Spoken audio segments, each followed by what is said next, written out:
मेरा जन्म मेरा कुल सफल हो जाए। पुत्र से भी पुत्री की विशेष महिमा है। हमारे घर में चल है जो छो आदिम सोचो जे मिल गो मैं गणी मिल गो चेली जे है गई एक का चेली तो ठीक है दू चेली ले ठीक है बाबा हो आगे के चेली जे है गई और सब दलदर मेरे घर में उन हो कौन।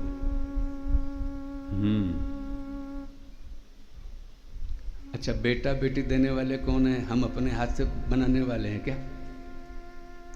परमात्मा के द्वारा ही संतति मिलती हो, चाहे पुत्र संतति हो चाहे पुत्री संतति हो। ये भगवान का मुझे दिया हुआ प्रसाद है। कुशल माता पिता को चाहिए परमात्मा का भगवान का धन्यवाद मान करके सहर्ष उसे स्वीकार करना चाहिए।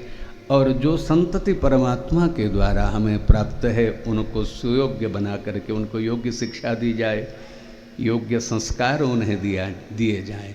बेटा बेटी को कभी न लगे जिन घर में बेटियां हैं उनका कभी तिरस्कार नहीं होना चाहिए कि हमारे माता पिता हमारी अवहेलना करते हो। उन बेटियों को और लार दुलार स्नेह वात्सल्य दीजिए, उनको और हृदय से लगा करके रखिए। पुत्र योग्य हो एक कुल का उद्धार कर सकता है, लेकिन बेटी योग्य हो तो 3 कुलों को पावन करने की सामर्थ्य उस पुत्री में है। जितनी चिंता जितनी पीड़ा जितना ममत्व जितना प्रेम माता पिता के प्रति बेटियों का होता, मैं भली भांति जानता हूं। मैं खुद बेटियों का पिता रहा हूं, बेटियों का भी पिता हूं। तो वो यह नहीं है कि बेटे को भी चिंता नहीं होती, ये नकार नहीं रहा हूं, लेकिन पुत्रियों का तो कहना ही क्या है। जब तक 4 बार फोन न करें तब तक वो दिन नहीं होता। जितनी चिंता बेटियों को कन्याओं को माता और पिता की होती है पुत्रों को भी होती है, या मैं उनकी निंदा नहीं, पर बेटियों को मैं यहाँ व्यास आसन से मुक्त कंठ कह सकता हूँ ज़्यादा होती है।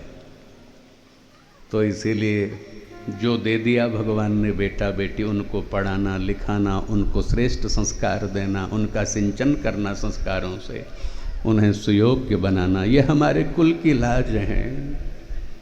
पुत्र योग्य हो तो एक कुल का उद्धार करता है, वह है पिता का कुल।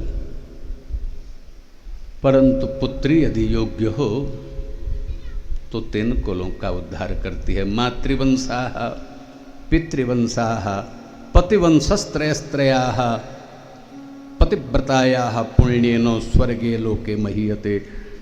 पिता के कुल को भी पावन करती है और ननिहाल कुल को भी पवित्र करती है, और जहाँ उसका विवाह होता है उस पति कुल को भी वो पवित्र करती है यदि योग्य है तो। और यदि अयोग्य है, कटु सत्य है, इन 3 कुलों को गर्त में भी डाल देती है। मेरे घर आप पुत्री बन करके आए, यही अभिलाषा है। भगवती माँ कहती हैं तुष्टाहम दक्ष भवतः सद्भक्त्या यनया वृषम। प्रसन्न हो, क्या चाहते हो? कहा माँ आप हमारी पुत्री बन करके आओ, भगवान शंभु से आपका मंगल विवाह संपन्न हो। कहा ठीक है मैं तुम्हारी पुत्री बनूंगी, लेकिन मेरा एक प्रण है, यदा भवान मयि पुनर्भवेन मंदादरस्तपा देहम त्यक्षे निजम सत्यम स्वात्मन्यस्म्यथ वेतरम। मैं आपके घर पुत्री बनूंगी, लेकिन जब आप मेरा अनादर और अपमान करोगे, मैं पहले वचन दे रही हूँ आपको, तब मैं अपना देह त्याग कर दूंगी।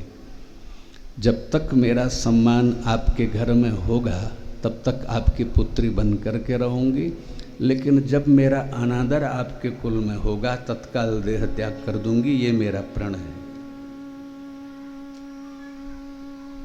यह प्रण भगवती माँ ने दक्ष को सुनाया, अंतर ध्यान हुई और जाओ तुम घर चले जाओ, यह कह करके